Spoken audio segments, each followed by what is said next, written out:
कैदी नंबर 132 जिसे फांसी की सजा सुनाई जा चुकी थी। जब उसकी फांसी का दिन करीब आया तो जल्लाद उसे फांसी के फंदे के पास ले जाने की तैयारी करने लगे। उसी वक्त जेल की 22 साल की खूबसूरत जेलर साहिबा ने उससे उसकी आखिरी ख्वाहिश पूछी। कैदी ने जो ख्वाहिश जाहिर की उसने पूरी जेल में सनसनी फैला दी। उसने कहा, जेलर साहिबा, मेरी आखिरी ख्वाहिश है कि मैं अपनी जिंदगी की आखिरी रात किसी कुंवारी लड़की के साथ बिताना चाहता हूं जो अपनी मर्जी से मेरे साथ हो। बस एक रात लड़की मेरे साथ सोए, यही मेरी ख्वाहिश है। ये सुनते ही वहां मौजूद सारे सिपाही और जेल अधिकारी हैरान रह गए। सब एक दूसरे का मुंह ताकने लगे। किसी को समझ ही नहीं आ रहा था कि ऐसी ख्वाहिश कैसे पूरी की जा सकती है। तभी उस कैदी ने बताया, अगर मुमकिन हो तो पूरे शहर में ऐलान करवा दीजिए कि क्या कोई ऐसी लड़की है जो एक रात के लिए एक सजाए मौत कैदी की दुल्हन बनने को तैयार हो। यह सुनकर हर सिपाही सदमे में आ गया। लेकिन सवाल यही था, क्या वाकई इस कैदी की ख्वाहिश पूरी की गई? वो लड़की कौन थी, कहां से आई थी, और उस रात ऐसा क्या हुआ कि सबके रोंगटे खड़े हो गए? मेरा नाम जीनत है। मैं एक 35 साल की लेडी इंस्पेक्टर हूं। मेरी पूरी जिंदगी पुलिस स्टेशन, कोर्ट, कचहरी और जेलखानों की ऊंची ऊंची दीवारों के बीच ही गुजर गई। मैंने जिंदगी में बहुत से कैदियों को आते जाते देखा है। कुछ बेगुनाह लगते थे, कुछ बेहद खूंखार, लेकिन एक कैदी ऐसा था जिसने मेरे दिल को अजीब सी कशमकश में डाल दिया। उसका नाम था कैदी नंबर 132। वो कोई आम कैदी नहीं लगता था। उसकी आंखों में एक अजीब सी गहराई थी, जैसे वह किसी दूर की दुनिया में खोया रहता हो। मैं उसे कभी ठीक से समझ नहीं पाई।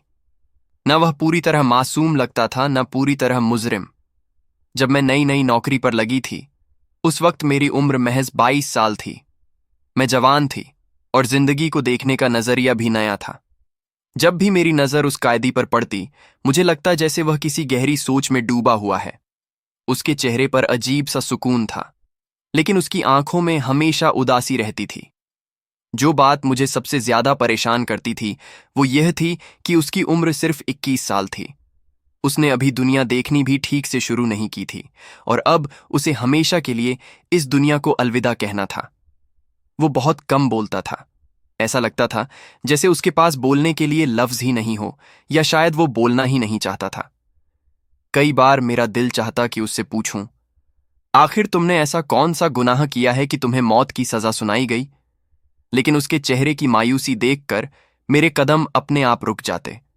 फिर भी कैदी नंबर 132 को देखकर मेरे दिल में एक हमदर्दी सी पैदा हो जाती थी, जैसे कोई सवाल मेरे अंदर ही अंदर जन्म ले रहा हो। मगर जेल के कानून बहुत सख्त होते हैं। कैदियों से जरूरत से ज्यादा बात करना या हमदर्दी दिखाना सख्त मना था। एक दिन मुझे खबर मिली कि 2 दिन बाद कैदी नंबर 132 को फांसी दी जानी है। उसे आखिरी बार अपने घर वालों से मिलने की इजाजत भी मिलेगी। यह खबर पढ़ते ही मेरे दिल में अजीब सी बेचैनी दौड़ गई। मेरे दिल की घबराहट बढ़ती ही जा रही थी, जैसे कोई अनहोनी होने वाली हो। मैं जानती थी कि हर सजाए मौत पाए कैदी से उसकी आखिरी ख्वाहिश जरूर पूछी जाती है। मौत से पहले यही एक इकलौता हक होता है, चाहे वह अपना पसंदीदा खाना खाना, चाहे किसी अपने से मिलना चाहे, या कोई और ख्वाहिश जाहिर करे। उस दिन कैदी नंबर 133, जिसका असली नाम शाहिद था, अपनी मां से मिल रहा था।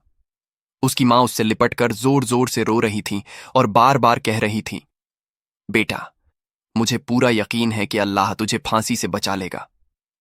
उसके यह अल्फाज मेरे कानों में देर तक गूंजते रहे। एक मां का इतना यकीन मेरे लिए नाकाबिल यकीन था। फांसी की सजा सुनाई जा चुकी थी और जेल में शायद ही कभी कोई फैसला वापस लिया जाता है। फिर भी वह औरत पूरे भरोसे के साथ कह रही थी कि उसका बेटा बेगुनाह है या कोई करिश्मा जरूर होगा। उसी दिन मुझे हुक्म मिला कि शाहिद से उसकी आखिरी ख्वाहिश पूछ ली जाए। मैं सोच रही थी कि शायद वह कहेगा कि वह अपने घर वालों के साथ कुछ और वक्त गुजारना चाहता है। ऐसे हालात में कौन बड़ी ख्वाहिश करता है? लेकिन मुझे क्या पता था कि उसकी आखिरी ख्वाहिश इतनी अजीब और हैरत अंगेज होगी कि मैं सुनकर हिल जाऊंगी। मैं उसके पास गई और जिंदगी में पहली बार उससे बात की। कुछ पल खामोशी रही। फिर मैंने हमदर्दी से पूछा, शाहिद, तुम्हारी कोई आखिरी ख्वाहिश हो तो बताओ, उसे पूरा करने की पूरी कोशिश की जाएगी। शाहिद ने मेरी तरफ देखा और आहिस्ता आवाज में बोला, मैडम, मेरी एक आखिरी ख्वाहिश है, लेकिन मैं चाहता हूं कि आप पहले मुझसे वादा करें कि उसे पूरा किया जाएगा।